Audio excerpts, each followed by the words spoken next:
इजहार करने के लिए वहाँ पर आए हुए थे, और जो नहीं आ पाए, मैंने सुना उन्होंने अपने घरों में दिया जलाया।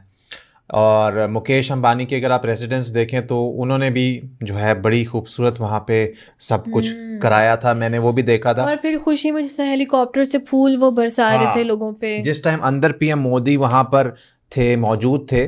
और कहते हैं कि उनकी कंट्री के अंदर कुछ भी होता है पूरी दुनिया उनको सेलिब्रेट क्यों करती है? अब जब उसकी इनोग्रेशन हुई तो इंडिया की तो समझ आती है, चले वो खुश हैं या जो भी उनके सिनेरियोज हैं, लेकिन उसके बरक्स हमने देखा कि दुबई के बुर्ज खलीफा में राम की जो उनकी मूर्ति है उसको लाइट अप किया गया है, और दूसरी जानिब अमेरिका के टाइम स्क्वायर पर 1 घंटे का राम की पिक्चर्स, राम की वीडियोस वो दिखाई जा रही है। हम लोगों का, मुसलमानों का वो ईमान नहीं रहा जो कभी 1400 सदियां पहले था।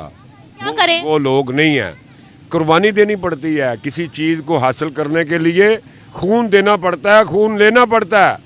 अभी क्या करें? अभी क्या करें? अभी तमाशा देखो।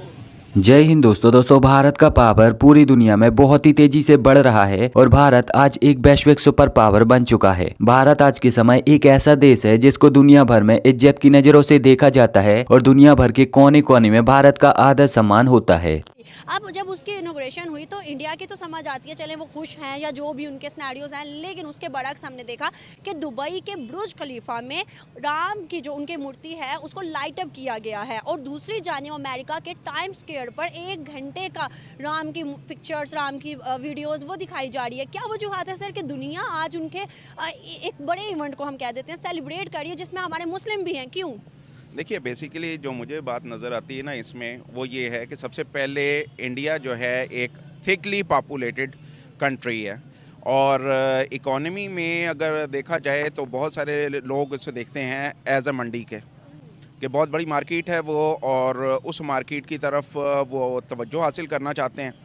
अमेरिका का जहाँ तक ताल्लुक़ है तो अमेरिका भी अपने इंटरेस्ट देखकर उसके मुताबिक यकीनी तौर पर चला करता है, और यही वजह है कि उसने पाकिस्तान के साथ देरपा जो ताल्लुकात थे, सीटों सेंटों के मुआहदे थे, उन सबको निगेट करके इंडिया की तरफ जिस तरह से हाथ बढ़ाया, और सोवियत यूनियन के साथ उसकी एफिलिएशन थी, लेकिन उस एफिलिएशन को भी नेगेट करके। अब दरअसल जब कल अयोध्या नगरी में प्रभु श्री राम का आगमन हुआ तो भारत में करोड़ों भारतीयों ने इस बात का हृदय की गहराइयों से जश्न मनाया। देश भर में दीपावली जैसा माहौल बनाया गया, घर घर प्रभु श्री राम के लिए दीपक जलाए गए, पटाखे और आतिशबाजियां चलाई गयी। इसी के साथ साथ सड़कों पर प्रभु श्री राम की रैली निकाली गयी और जोर जोर से चिल्ला चिल्ला कर लोगों के द्वारा प्रभु श्री राम के नारे लगाए गए। लेकिन ये सब केवल भारतवर्ष में ही नहीं हुआ, बल्कि दुनिया भर के कोने कोने में कल ये सब हुआ था। आपको बता दें कि संयुक्त राज्य अमेरिका के शहर न्यूयॉर्क के टाइम स्क्वायर पर प्रभु श्री राम का चित्र लगाया गया था, और साथ ही साथ अमेरिका में रहने वाले सनातनी लोगों ने प्रभु श्री राम के मंदिर में जाकर पूजा पाठ की थी, सड़कों पर प्रभु श्री राम की रैली निकाली थी और जोर जोर से चिल्ला चिल्ला कर प्रभु श्री राम के नारे लगाए थे। इतना ही नहीं, फ्रांस की राजधानी पेरिस का भी हाल कुछ ऐसा ही था, जहाँ पर आईफल टावर के नीचे फ्रांस में रहने वाले जो हिंदू लोग थे वो प्रभु श्री राम की रैलियां निकाल रहे थे और जोर जोर से चिल्ला चिल्ला कर प्रभु श्री राम के नारे लगा रहे थे। इसी के साथ साथ कई और देश जैसे कि Egypt, Thailand, Morocco, Mauritius, UAE, Saudi Arabia, UK, Canada, Germany और रूस जैसे देशों में भी लोगों ने खुलकर प्रभु की आगमन की खुशियां मनाई और जोर जोर से चिल्लाकर प्रभु श्री राम के नारे लगाए। करेंगे सबसे पहले गिलगित बल्तिस्तान की। जी हाँ, गिलगित बल्तिस्तान जहां पर पिछले 28 दिन से यानी 28 डेज से प्रोटेस्ट चल रहा है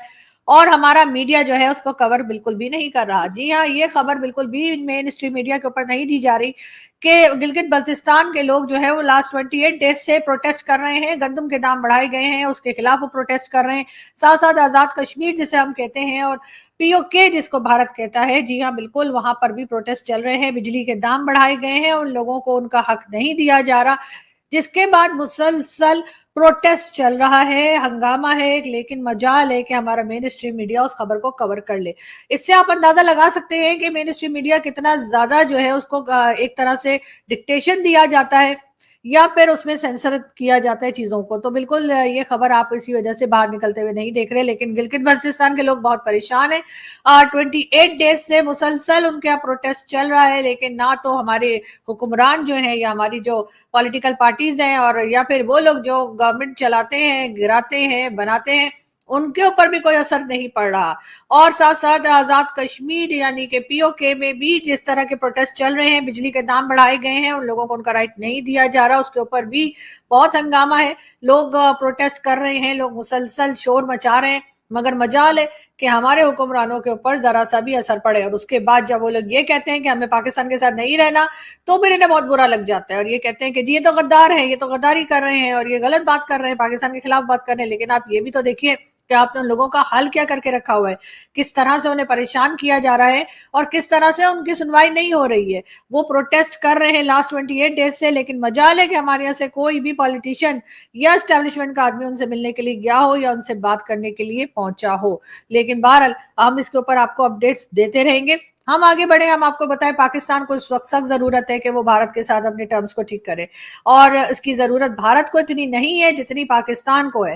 पाकिस्तान में जो प्याज आती है वो भी भारत से ही हम लेते हैं, लेकिन होता क्या है कि वो प्याज पूरी दुनिया का चक्कर काट के और तब पाकिस्तान तक पहुंचती है। इस वजह से उसके दाम भी बढ़ जाते हैं और इस वक्त भी जो प्याज के दाम है वो तकरीबन 350 पाक रुपीज जो है वो है। आप समझ सकते हैं कि अगर हम यहाँ वाघा बॉर्डर से या नजदीक से ले लें तो इसी प्याज के दाम जो है वो कम हो जाएंगे। लेकिन जाहिर है कि ऐसा करके हम अपने आप को नीचा कैसे दिखा देंगे, हमें भारत की जरूरत है, इसलिए हम अपनी नाक ऊंची रखने के लिए और अपनी झूठी शान बनाने के लिए हम उसी प्याज को पूरी दुनिया का चक्कर काटने के बाद घुमा फिरा के पाकिस्तान में ले लेते हैं और इस वजह से प्याज के दाम बढ़ जाते हैं और जो आम आदमी है उसकी पहुंच से हर चीज दूर होती जा रही है।